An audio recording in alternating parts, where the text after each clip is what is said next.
बिस्मिल्लाहिर्रहमानिर्रहीम। अस्सलाम वालेकुम स्टूडेंट्स, उम्मीद है आप लोग खैरियत से होंगे। आज हम जो टॉपिक स्टार्ट करेंगे, कल वाला आपका जो टॉपिक है वही अगेन आपका chapter number 8 waves, topic speed of sound in air.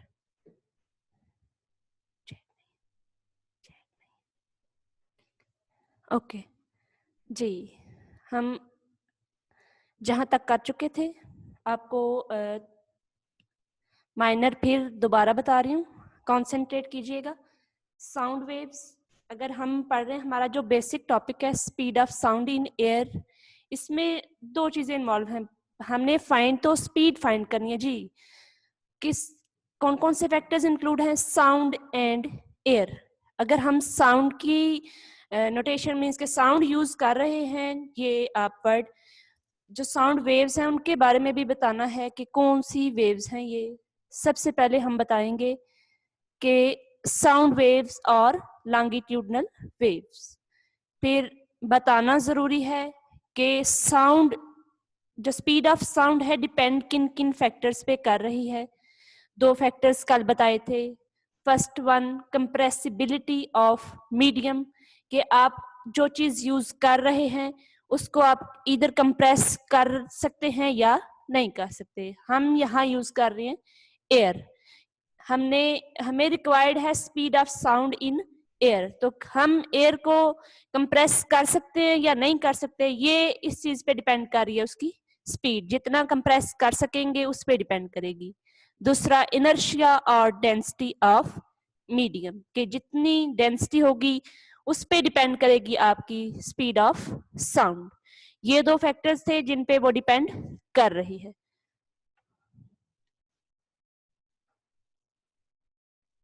जी। हम कल फार्मूला हमने कल पढ़ा था, V is equals to under root E over row.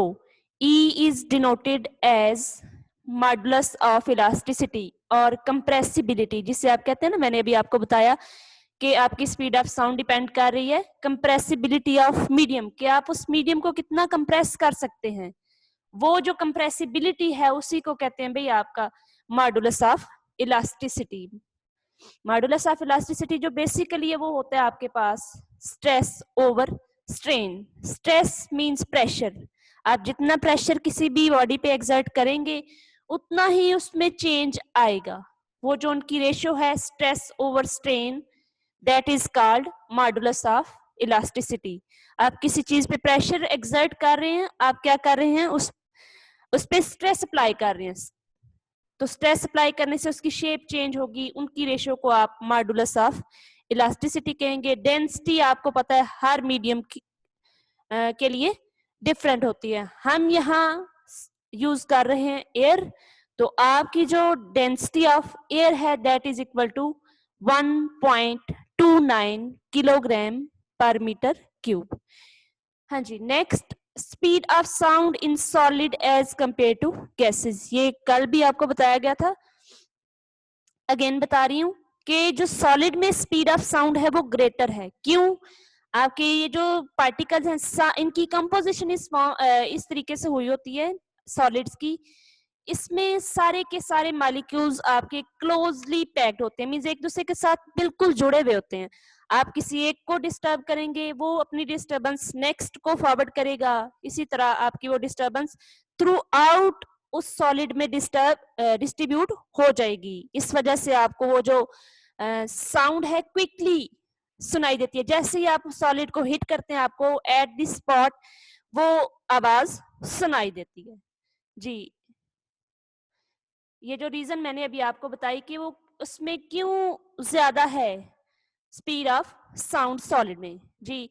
Next, अगर आपके गैसेस में स्पीड कम है तो वो क्यों है उसका भी बताएंगे। In other words, speed of sound in gases is smaller then in solids because gases are more compressible and thus have smaller modulus of elasticity.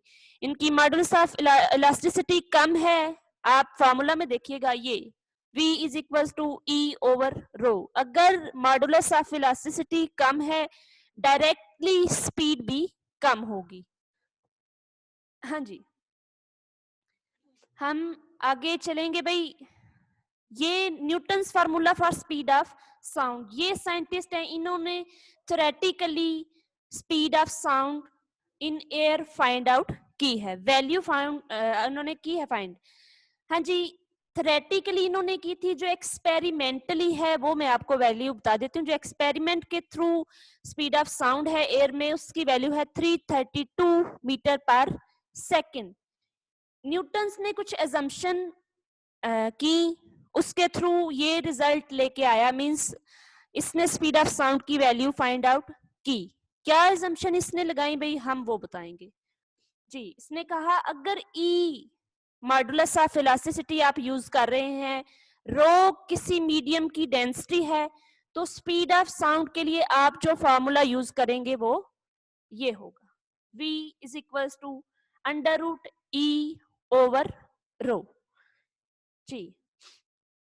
देखें डेंसिटी एयर की आपको पता है, अभी मैंने थोड़ी देर पहले ही बताया है, ये जो आप यूज कर रहे हैं अंडर रूट ई ओवर रो, हम एयर को यूज कर रहे हैं, हमें एयर के लिए आपको मॉडुलस ऑफ इलास्टिसिटी भी चाहिए और डेंसिटी भी चाहिए।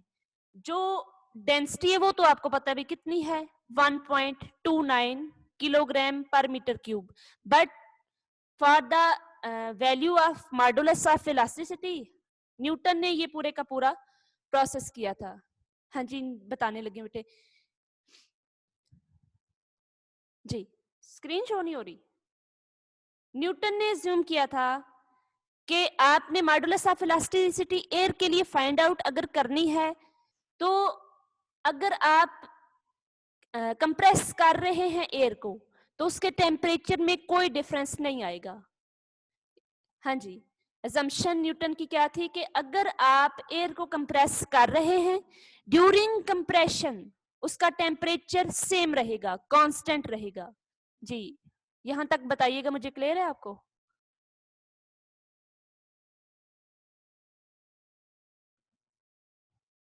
ओके जी। इसके assumption PV is equal to constant, Boyle's law के अकॉर्डिंग है। क्या होता है कि जब भी आप देखें किसी आपके पास एयर में से आपने साउंड वेव्स को पास कराना है, जितने एरिया में से वो साउंड वेव्स पास करेंगी, वहां के जो पार्टिकल्स हैं उन पे प्रेशर एक्सर्ट होगा जी। अगेन रिपीट कर देती हूँ, न्यूटन असम्पशन क्या है कि जब भी आप क्या करेंगे कि एयर को कंप्रेस करेंगे, एयर पे प्रेशर अप्लाई करेंगे, तो उसका टेम्परेचर कांस्टेंट ही रहेगा, उसका टेम्परेचर चेंज नहीं होगा। PV is equal to constant, आपका प्रेशर भी कांस्टेंट है, वॉल्यूम भी कांस्टेंट है जी।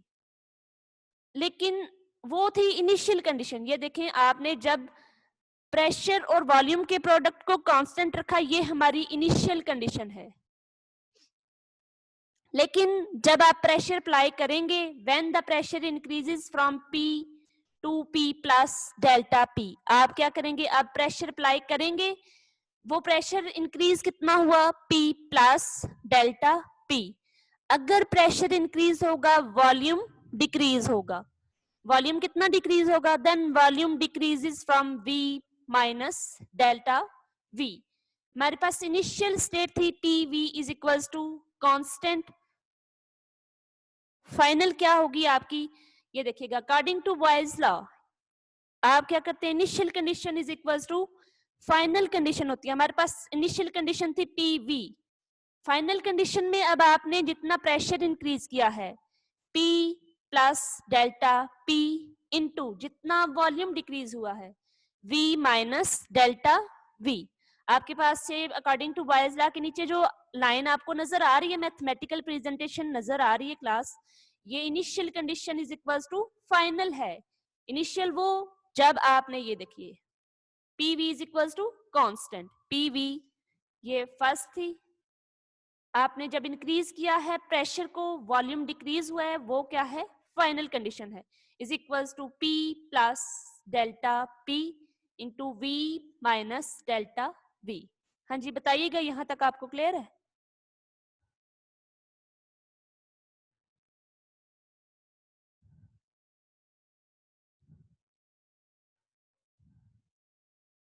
ओके अब हम क्या करेंगे, पी वी जो आपका लेफ्ट साइड पे है वो वैसा ही रहेगा। आप क्या करेंगे, इस पी को पहले वी माइनस डेल्टा वी से मल्टीप्लाई करेंगे। देखिएगा P V plus minus minus, जी मैं अगेन आपको ये रिपीट करती हूँ, ये यहाँ पहले मैथमेटिकल फॉर्म की तरफ देख लीजिए। पी पहले पी को मल्टीप्लाई करें वी माइनस डेल्टा वी के साथ, P V minus P delta we. अब यहां तक काम कंप्लीट है। अब आपने डेल्टा पी को मल्टीप्लाई करना है वी माइनस डेल्टा वी के साथ। डेल्टा पी जो थर्ड आपका ये देखिए first second and third term है, delta P into V plus minus minus delta P delta V, that is denoted by equation number 2। जी बताइएगा यहां तक क्लियर है?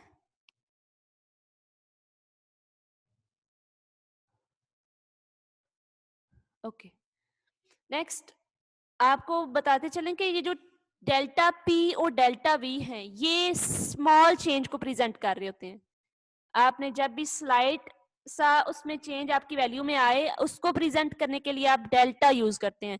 डेल्टा पी और डेल्टा वी यूज हो रहे हैं आपके स्मॉल चेंज को प्रेजेंट करने के लिए। So their product delta P delta we can be neglected. क्यों? दोनों स्मॉल वैल्यूज जब मल्टीप्लाई होंगी फर्दर ये और स्मॉल हो जाएंगी। जब ये मल्टीप्लाई होंगी दोनों स्मॉल वैल्यूज, ये और भी स्मॉलर वैल्यूज आपको आंसर में रिटर्न करेंगी। सो जो डेल्टा पी डेल्टा वी है इसे निग्लेक्ट कर देंगे। ओके ये जो आपके पास इक्वेशन नंबर 2 में वेरी लास्ट टर्म आपको नजर आ रही है ना, minus delta P delta we, बात उसकी हो रही है कि इसको निग्लेक्ट कर देंगे। क्यों? डेल्टा पी भी स्मॉल वैल्यू है, डेल्टा वी भी स्मॉल वैल्यू है, दोनों को मल्टीप्लाई करेंगे आंसर और स्मॉल हो जाएगा। देन हम उस स्मॉलर वैल्यू को निग्लेक्ट कर देंगे। ये जो इक्वेशन नंबर 2 में लास्ट वैल्यू है, सॉरी लास्ट आपके पास नजर आ रही है डेल्टा पी डेल्टा वी, इसको आपने निग्लेक्ट कर देना है। जी यहां तक क्लियर है?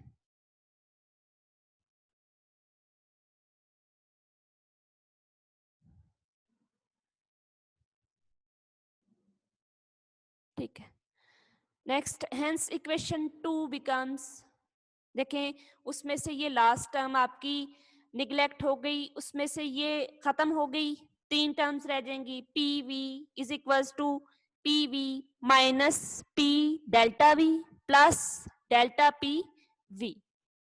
ये देखिए अब मुझे यहां से बताइएगा कि कौन कौन सी टर्म इसमें से कैंसिल आउट होती हैं।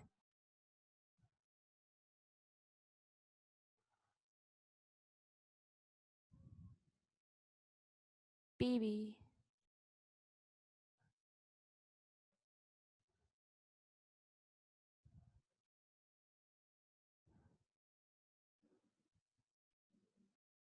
जी ठीक है थैंक यू।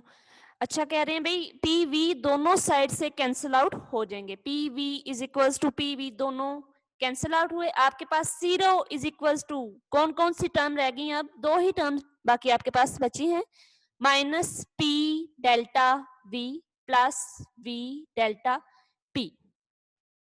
अब आप क्या करेंगे, ये जो आपकी माइनस वाली टर्म है उठा के दूसरी साइड पे ले आए, 0 माइनस दूसरी साइड पे जाके plus 0 plus P delta V is equals to V delta P. ये इस साइड पे आके लेफ्ट हैंड साइड पे आके प्लस हो गया। हमें क्या चाहिए,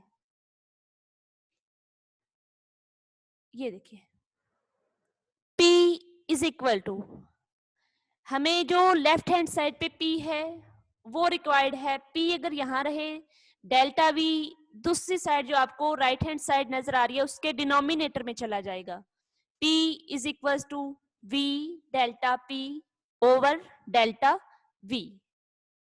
जी ये वैल्यू आपके आ जाएगी। देखिए V डेल्टा P के साथ मल्टीप्लाई हो रहा है, अगर मैं इसे डिनोमिनेटर में लेके जाऊं ये टर्म ऐसे आएगी, ये जो अभी आपको नजर आ रही है, ये P is equal to delta P over delta V over V। हाँ जी, ओके, मैं रिपीट कर देती हूँ। देखिए ये जो आपको यहां से नजर आ रहा है, ये वाली इक्वेशन, हमें यहां से P रिक्वायर्ड है, प्रेशर हमें चाहिए। प्रेशर अगर हमें चाहिए तो इसके साथ जो डेल्टा V मल्टीप्लाई हो रहा है दूसरी साइड पे जाके डिवाइड हो जाएगा। ये देखें, अब आपका डेल्टा P, जो V आपको डेल्टा P के साथ नजर आ रहा है, मल्टीप्लाई हो रहा है, अगर मैं इसको डिवाइड करूं, डिनोमिनेटर में लेके जाऊं, तो ये वाली आपके पास फॉर्म बन जाती है। जी, ये क्यों गई है बताती हूँ। डेल्टा P, ये फॉर्मूला है क्लास, जरा ध्यान से देखिएगा। डेल्टा P का मतलब है आपका प्रेशर चेंज हो रहा है। प्रेशर आपने, हाँ जी बताने लगी हूँ।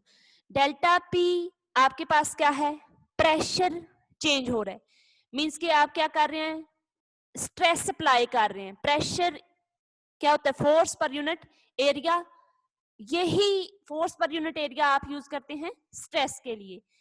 प्रेशर चेंज हो रहा है मींस आप स्ट्रेस अप्लाई कर रहे हैं, आपके न्यूमिनेटर में है स्ट्रेस ओवर, जब आप प्रेशर ज्यादा करेंगे तो वॉल्यूम क्या होगा, बताइएगा, शाबाश। अभी मैंने इस टॉपिक में आपको बताया है, प्रेशर इंक्रीज करने से वॉल्यूम डिक्रीज होगा। Very good.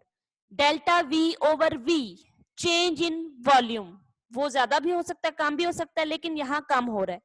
स्ट्रेन, आप जब भी स्ट्रेस अप्लाई करते हैं उस बॉडी में, उस चीज में चेंज प्रोड्यूस होता है। वो जो चेंज है वॉल्यूम में भी हो सकता है, लेंथ में भी हो सकता है, शेप में भी हो सकता है। ये डिपेंड करता है आप किस तरह का वो चेंज प्रोड्यूस करना चाह रहे हैं, आप किस तरह का स्ट्रेस अप्लाई कर रहे हैं। So delta P is equal to stress divided by delta V over V is equal to strain. Stress over strain is equals to modulus of elasticity, जिसे हम E से प्रेजेंट करते हैं। जी बताइएगा, यहां तक किसी को समझ नहीं आई या आ गई है तो बताइएगा।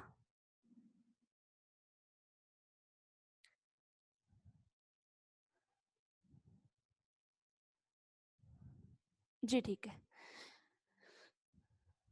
ओके। ये P देखें, हमने स्पीड ऑफ साउंड के लिए पढ़ा था formula V is equal to under root E over rho. E की जगह PB यूज किया जा सकता है। आप इक्वेशन नंबर 3 आपको नजर आ रही है, देखिएगा, हम वहां, जी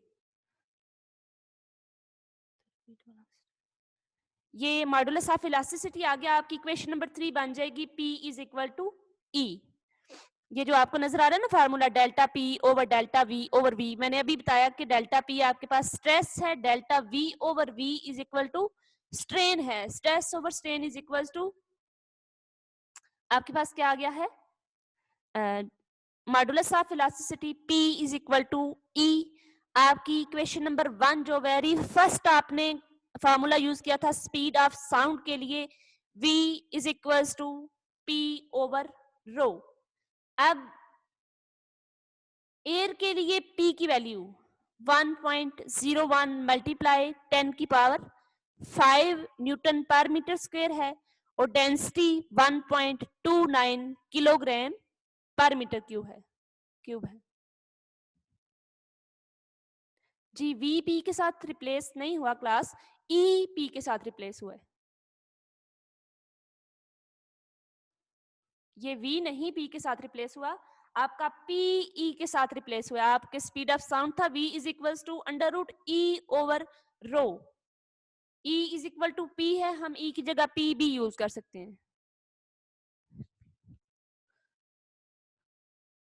जी नेक्स्ट चलेंगे। ये वैल्यूज हमने जब एंटर की, बल्कि हमने नहीं, न्यूटन्स ने ये एजम्पशन जो की थी उसके according result V is equal to 280 metre पर सेकंड आया है। जो इसकी थ्योरेटिकल वैल्यू आई है वो 280 मीटर पर सेकंड है। हाँ जी, P प्रेशर है, 280 मीटर पर सेकंड उसका थ्योरेटिकल वैल्यू है, लेकिन एक्सपेरिमेंटल वैल्यू उसकी 332 मीटर पर सेकंड है। दोनों इक्वेशंस में काफी सारा डिफरेंस है, मींस के आंसर्स में काफी सारा डिफरेंस है। 280 और 332 इनमें एक मेजर डिफरेंस है। एक्सपेरिमेंटल वैल्यू जो है थ्योरेटिकल वैल्यू से मैच नहीं कर रही। अगर स्लाइड सा डिफरेंस हो फिर तो उसको कहा जा सकता है कि इसकी आंसर इसका जो है वो ठीक है, एग्जैक्ट है, लेकिन इसका काफी सारा डिफरेंस आ रहा है। The theoretical value is about 16% less than the experimental value. आपकी 16% लेस है, मींस इसका मतलब क्या है कि जो न्यूटन्स ने अजम्पशन यूज की वो रॉन्ग है। उसकी अजम्पशन मैंने आपको स्टार्ट में बताई कि जब आप एयर को कंप्रेस करेंगे तो उसका टेम्परेचर कांस्टेंट रहेगा। ये उसकी अजम्पशन फेल हो गई है। इसकी करेक्शन डी की थी। ड्रॉबैक्स भी बताएंगे हम। ये मैंने आपको बताया कि जब भी आप एयर को कंप्रेस करेंगे उसका टेम्परेचर कांस्टेंट नहीं रहेगा बल्कि इंक्रीज होगा। ये भी बताती हूँ भाई कैसे इंक्रीज होगा। यहां तक बताइएगा, आपको क्लियर है?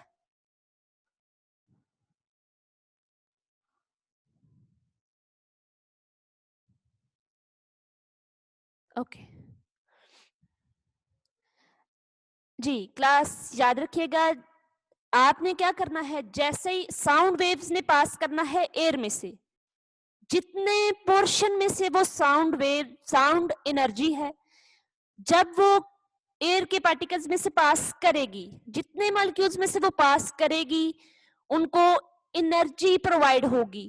वो एनर्जी उन पार्टिकल्स का जितने में से वो पास करके गई हैं, जो सराउंडिंग है उस पर डिपेंड नहीं करता। जितने एयर के मॉलिक्यूल्स में से वो पास करके जा रही है, एनर्जी की वजह से हीट इंक्रीज हो जाएगी। ठीक है, आपकी काइनेटिक एनर्जी का डायरेक्ट रिलेशन है टेम्परेचर से। ठीक है, मूव करके जाएगी। जब साउंड वेव, उसमें से साउंड एनर्जी है, एनर्जी की वजह से हीट प्रोड्यूस होगी। इट मींस कि जब आप एयर को कंप्रेस कर रहे हैं, प्रेशर उसमें से जब देखें उस साउंड वेव ने पास करके जाना है, वो पार्टिकल्स को कंप्रेस करेगी। कंप्रेस करेगी मींस प्रेशर अप्लाई होगा। ठीक है, प्रेशर अप्लाई होगा, मूव करती हुई आ रही है। काइनेटिक एनर्जी की वजह से डायरेक्ट रिलेशन होता है काइनेटिक एनर्जी और टेम्परेचर का। आपका वो टेम्परेचर इंक्रीज हो जाएगा। जी, लैपलेस ने ये करेक्शन की थी। उसने कहा और सिर्फ उतने पार्टिकल्स का टेम्परेचर जो है वो राइज कर जाता है जितने में से वो साउंड वेव पास करेगी।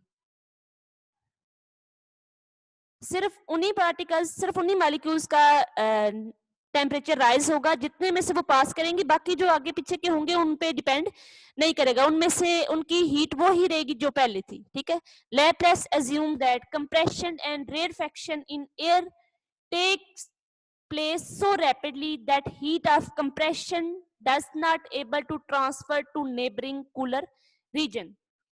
अभी जो मैंने बताया उसका यही मतलब है कि जितने मॉलिक्यूल्स में से साउंड ने पास करके जाना है, जस्ट उनका टेम्परेचर राइज होगा, बाकी जो उसके नेबरिंग हैं उन पे कोई इफेक्ट नहीं होगा। Therefore the temperature of medium does not remains constant. देखिए, जब आप उसको कंप्रेस कर रहे हैं, इसका मतलब क्या हुआ, उन पार्टिकल्स का, उन मॉलिक्यूल्स का जो है वो टेम्परेचर राइज हुआ है। अगर टेम्परेचर राइज हुआ है तो उस मीडियम का टेम्परेचर कांस्टेंट तो ना रहा। ये एडियाबैटिक चेंज है। ठीक है, कि आप इसकी लैपलेस की करेक्शन के अकॉर्डिंग टेम्परेचर राइज होता है। इसका मतलब बॉयल्स लॉ को अब हम डिफरेंट वे में यूज करेंगे। जी, रिपीट कर देती हूँ। देखिए, लैपलेस ने जो एज्यूम किया था, इसकी एजम्पशन सिंपली ये है कि जब आप एयर को कंप्रेस करेंगे तो टेम्परेचर राइज होगा, टेम्परेचर कांस्टेंट नहीं रहेगा। जी, इन दिस केस अब देखें, जब आपके पास टेम्परेचर जो है वो चेंज हो रहा है, उसके लिए बॉयल्स लॉ को हम डिफरेंट वे में यूज करेंगे। Boyle's law can be takes the form P V की power gamma is equals to constant. देखें ये इनिशियल इसकी स्टेज है, मींस इनिशियल आपके पास फार्मूला है जब बॉयज लॉ यूज करेंगे पी वी की पावर गैमा। अब आप लोग सोच रहे होंगे कि ये गैमा क्या चीज है। गैमा आपके पास टेम्परेचर कॉफिशिएंट है, याद रखिएगा गैमा क्या है, टेम्परेचर कॉफिशिएंट है जो आपको टेम्परेचर के बारे में बताएगा।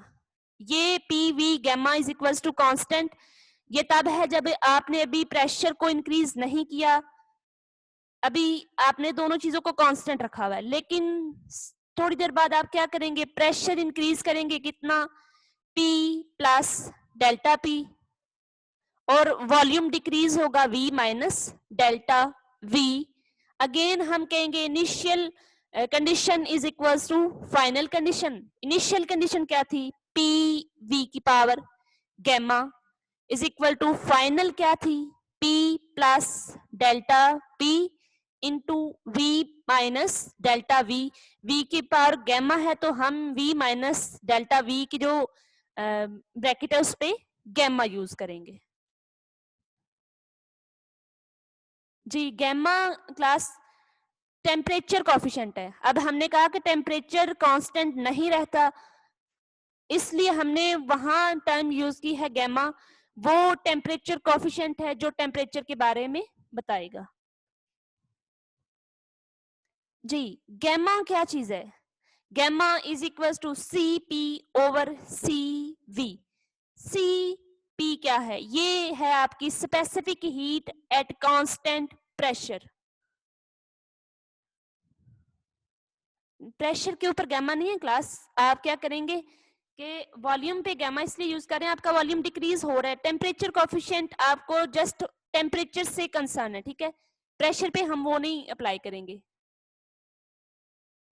गैमा कहाँ से आ गया भाई, मैंने आपको अभी जो इसने करेक्शन की है, इसने बताया है कि अब आप अगर एयर को कंप्रेस कर रहे हैं, टेम्परेचर क्या रहेगा, सेम नहीं रहेगा, उसके लिए एक खास टर्म यूज की गई है गैमा, जो कि क्या है, टेम्परेचर कॉफिशिएंट है।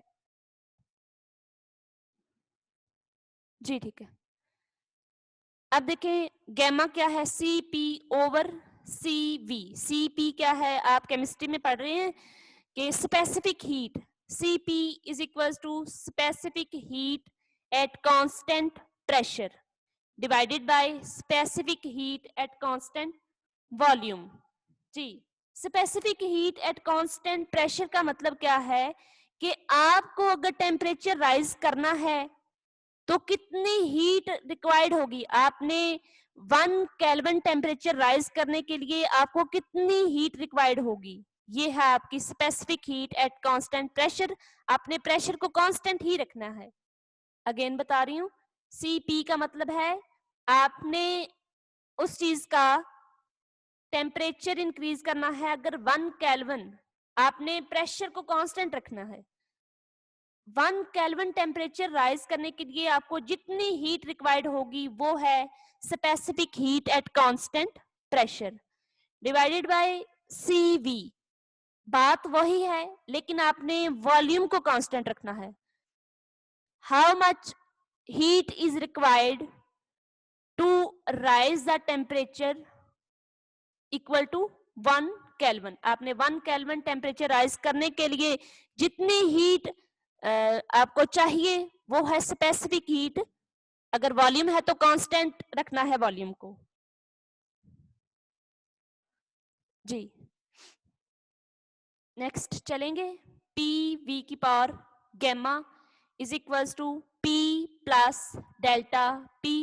मैंने ये जो टर्म आपको नजर आ रही है ना, ये पी वी की power gamma is equals to P plus delta P into V minus delta we.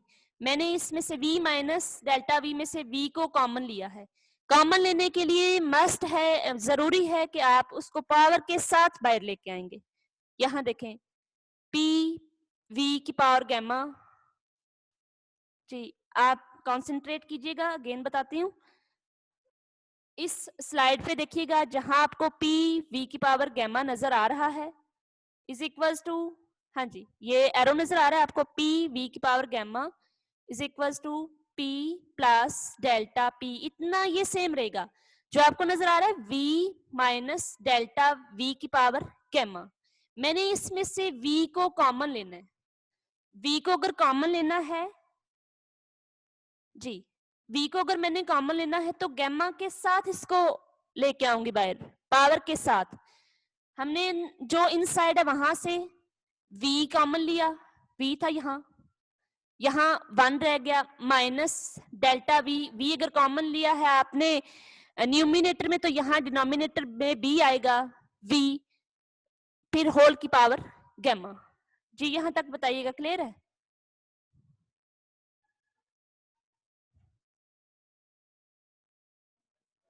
जी, हमें कॉमन लेने की जरूरत इसलिए आई है, हमने इनको मल्टीप्लाई कराना है, पावर नहीं होनी चाहिए। पावर रिलीज करने के लिए हम बाइनोमियल थ्योरम यूज करेंगे इंशाल्लाह कल। अभी आपकी क्लास का टाइम ओवर हो रहा है। ये जितना आपने आज लेसन जो है पढ़ा है, आपका यही होम टास्क है। आप हैंड रिटन प्रैक्टिस कीजिएगा इसकी। जी लास्ट स्टेप बता देती हूँ दोबारा, देखें v की पावर आपने गैमा कॉमन लेना है, 1 minus delta v over v की पावर गैमा आ जाएगा। इंशाल्लाह हम कल यहाँ से ही दोबारा स्टार्ट करेंगे। यही आपका होम टास्क है। अल्लाह हाफिज।